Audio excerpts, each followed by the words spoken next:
the United States and NATO, we do not care how many Ukrainians die, not civilians, not women, not children, not soldiers. We do not care. It's become a great football game. We've got our team, they've got our team, rah, rah. We want to get the biggest score and run it up.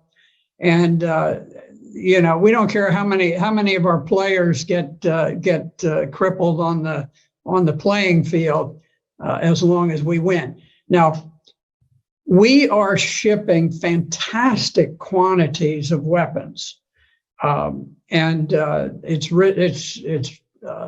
caused the stock of Raytheon, which creates missiles, and Northrop Grumman, which creates aircraft and so forth, and missiles.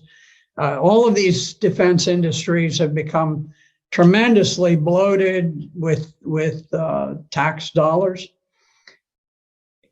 I don't think it's ultimately going to change the outcome. I think that Russia will prevail. The Ukrainians are in a very awkward strategic position in the East. But if you look at the way that this unfolded,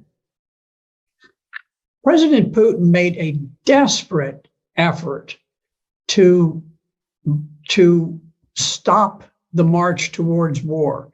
Back in December of 2021, he went so far as to put specific written proposals on the table with NATO, peace proposals to defuse what was coming about.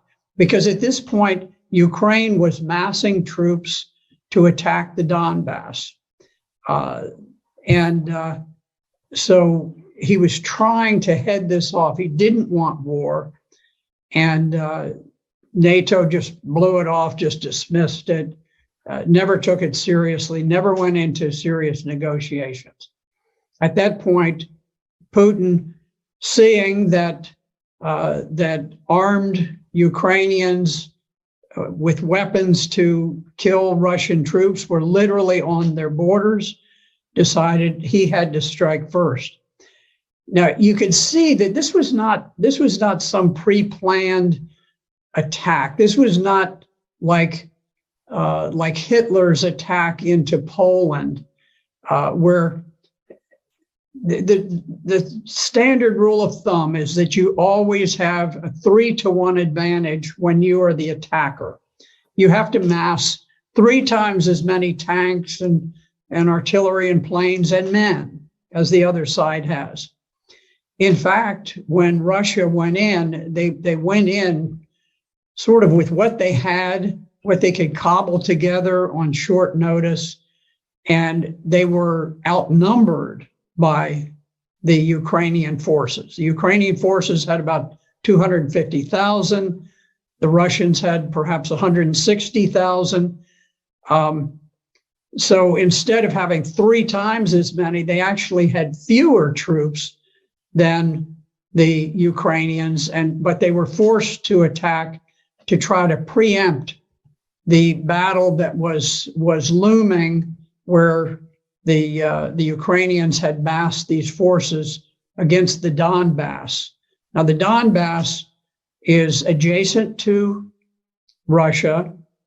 It is a portion of Ukraine that did not join with the revolutionary government that conducted the coup in 2014 and overthrew the government of Ukraine.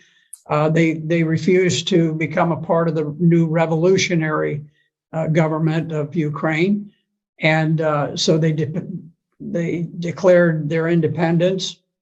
And Ukraine had massed this enormous army to attack against the Donbass. And so Russia was forced to go in to preempt that planned attack by Ukraine. And you could see that Russia very much hoped that they could conduct this special operation without unduly causing casualties for the Ukrainians, because they they think of the Ukrainians, or at least they did think of the Ukrainians as brother Slavs, that they wanted to have good relations. But there was a famous picture with a Russian tank that had been stopped by a gathering of maybe 40 civilians who just walked out in the road and blocked the road, and the tank stopped. I can tell you, in Vietnam, if we had had a bunch of people who stood in the way of an American tank going through, that tank would not have slowed down in the slightest. It wouldn't have honked a horn. It wouldn't have done anything. Wouldn't have fired a warning shot. It would have just gone on. And I think that's more typical. I'm not criticizing the Americans. I was there and I was fighting, and I probably would have driven the tank straight through myself. But what I'm saying is that the rules of engagement for the Russians were very, very cautious.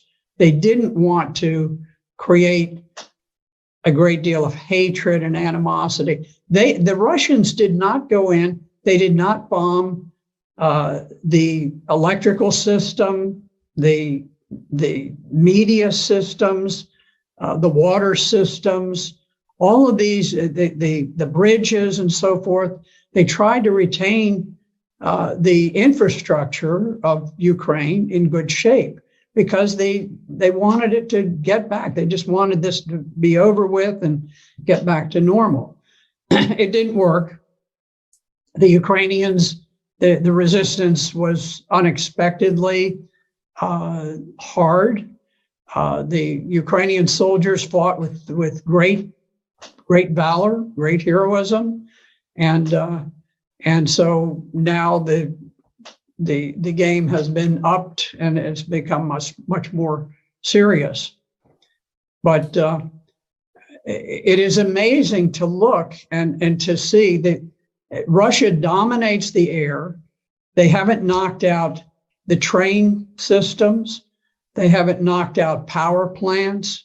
They haven't knocked out so many things. They've never bombed the buildings in the center of Kyiv, the capital of Ukraine. They haven't bombed the buildings where the parliament meets. They've been incredibly reserved about these things, hoping against hope that peace could be achieved. But I don't think Ukraine has anything to do with the decision about peace or war. I think the decision about peace or war is made in Washington, D.C. As long as we want the war to continue, we will fight that war using Ukrainians as proxies, and we will fight it to the last Ukrainian death.